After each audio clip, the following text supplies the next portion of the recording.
Bonsoir, bonsoir, j'espère que vous allez bien.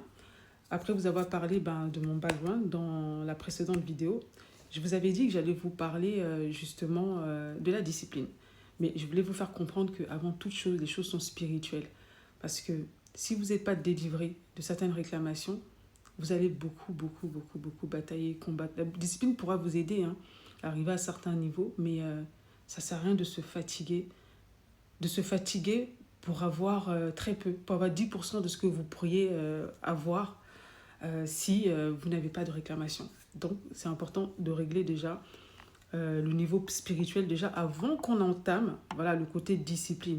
Parce que de toute façon, même si je te donnais la discipline, tu n'aurais pas la force de le faire. Parce que spirituellement, les esprits là, les esprits qui te combattent là, ne te permettront même pas de mettre en place cette discipline. Et je t'entendais prier tout à l'heure, je demandais au Seigneur de me donner les mots, de me donner les idées. Parce que quelquefois, on peut savoir des choses, mais vous savez, c'est tellement dur de transmettre ce qu'on sait. Quelquefois, je me dis, mais comment je peux parler de ça pour qu'ils comprennent ce concept-là? Et le Seigneur m'a mis en tête de vous parler de la parole de Dieu, de la Bible. Que pour donner des exemples de la discipline, c'est simple. C'est juste dans la parole de Dieu, en fait. On va prendre le peuple Israël.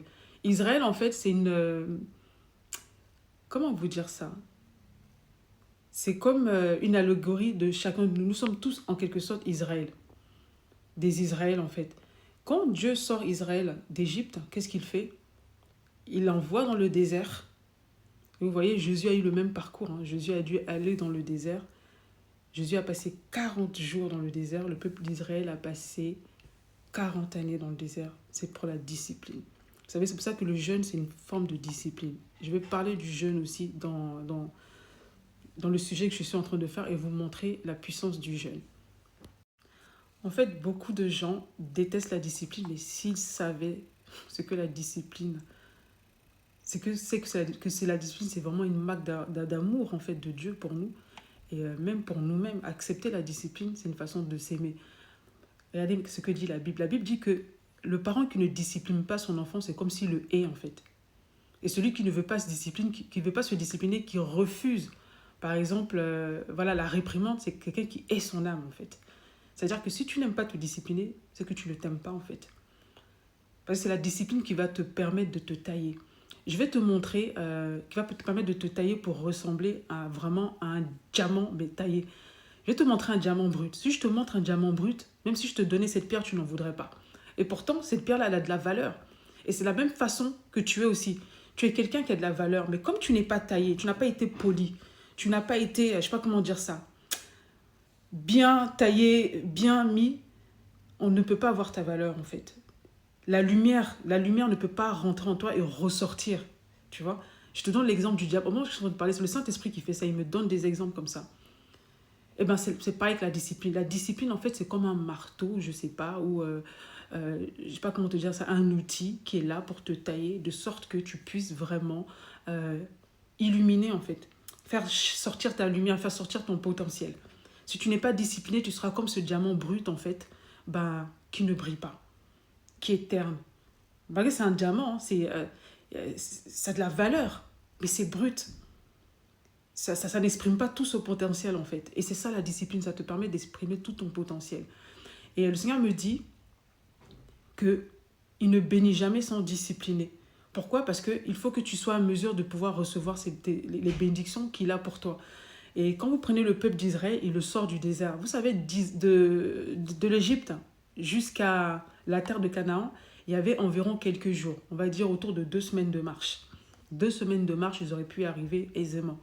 Mais ils sont restés 40 ans dans le désert. Pourquoi? Parce que ce peuple-là, il était dur de cœur. Et beaucoup de gens sont comme ça. C'était un peuple dur de cœur. Il y avait beaucoup d'esprit. Je peux dire que c'était un peuple qui était possédé, en fait. Et il fallait déjà régler ce problème-là. Couper les liens avec l'Égypte. Ça a été compliqué. On les a enlevés d'Égypte, mais l'Égypte était encore dans leur cœur. Il y a des gens, par exemple, ils sont sortis du monde, ils viennent dans les églises, mais ils ont encore le monde dans leur cœur. Les façons de penser dans leur cœur, la jalousie, la méchanceté, la mesquinerie, la malhonnêteté, ils ramènent ça dans l'église. L'Égypte est dans ton cœur. Et quand c'est comme ça, tu vas rester longtemps dans le désert. Pourquoi ces gens-là, ils sont restés longtemps dans le désert? Déjà, c'est pas que Dieu voulait les laisser 40 ans dans le désert. Non, quand vous lisez en fait la parole de Dieu, vous voyez que le Seigneur voulait qu'ils prennent possession. Mais ils étaient incrédules. Déjà, ils ne croyaient pas que cela était possible pour eux. Ils avaient une attitude mentale négative.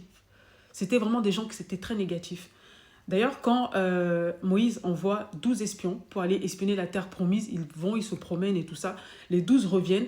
Il y a seulement 2 parmi les espions-là, Josué et Caleb, qui parlent en bien de la terre promise. Les autres, là, ils étaient totalement négatifs. Et c'est ça la mentalité de pauvreté. La mentalité de pauvreté te donne une mentalité négative. Il y a des gens qui sont capables d'excuser des mauvaises choses chez eux, des mauvais penchants chez eux. Ils se donnent des excuses. Parce que c'est spirituel, en fait. C'est spirituel. Et tous ceux qui n'ont pas été délivrés, qui ont gardé l'Égypte dans leur cœur, là, vous savez ce qui leur est arrivé? Ils sont morts dans le désert. Et il y a beaucoup de gens comme ça, bien qu'ils fassent partie du peuple, bien qu'ils soient Israël, ils vont mourir dans le désert. Pourquoi? Parce qu'ils ne veulent pas se repentir. Parce qu'ils ne se laissent pas transformer, ils ne se laissent pas discipliner. Les Israélites ne voulaient pas se laisser discipliner. Vous savez, les 613 commandements qu'on leur a donnés, c'était de la discipline. Et c'était la discipline personnelle, discipline sexuelle, discipline alimentaire. C'était pour vraiment les discipliner pour qu'ils soient les meilleurs, quoi. S'ils suivaient...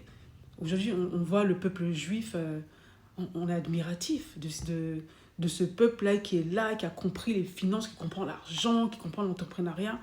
Mais c'est un peuple qui s'est discipliné. Pendant longtemps, n'a pas voulu des lois de Yahweh. Ils ont repoussé Yahweh, ils ont été déportés, tout ça. Mais au bout d'un moment, moi je pense qu'ils ont commencé vraiment à comprendre qu'il y avait du bon dans tous les préceptes que Dieu leur donnait. Et quand il y avait quelques-uns d'entre eux qui acceptaient ces préceptes-là, qui les mettaient en pratique, comme on va dire Daniel, ou je sais pas, Esdras, ils réussissaient. Ils avaient la grâce de Dieu, les portes s'ouvraient devant eux parce que la discipline de Dieu,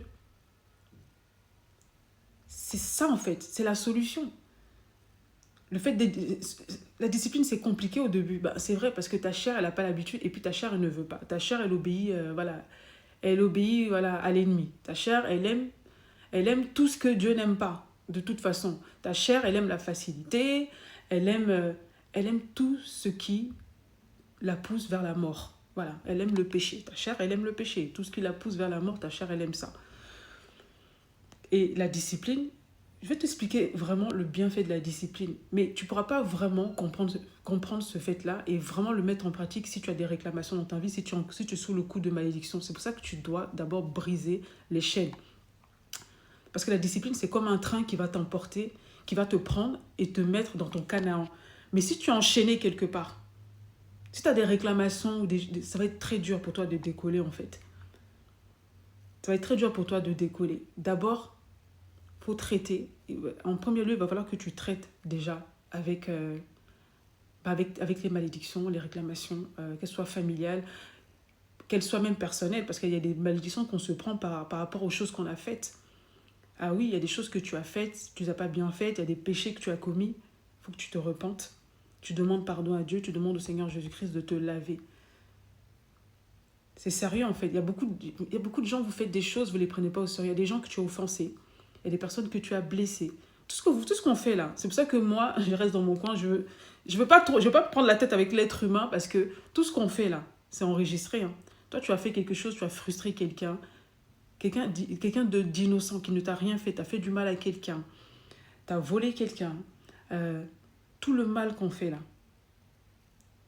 il y a des conséquences. Il n'y a pas de péché sans conséquences. Elles seront là de façon immédiate, soit elles arriveront à long terme. Mais tout ce qu'on fait, il y a des conséquences. Et pour ça, il faut se repentir et il faut se reformer. Il est important que tu te reformes.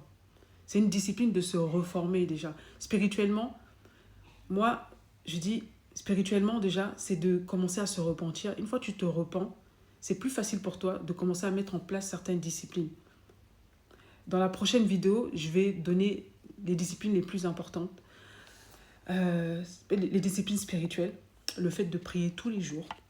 Les disciplines alimentaires, le fait de bien manger parce que tu as besoin de ton énergie si tu veux être efficace. Les disciplines sexuelles, le fait de pratiquer une forme de chasteté, c'est bon pour ta santé aussi parce que les maladies sexuellement transmissibles, le sida et toutes choses, ça existe. D'ailleurs, je vais donner un témoignage à ce sujet. Les maladies, tous les trucs, les blocages et tout ça, ceux qui pratiquent la masturbation, ça existe.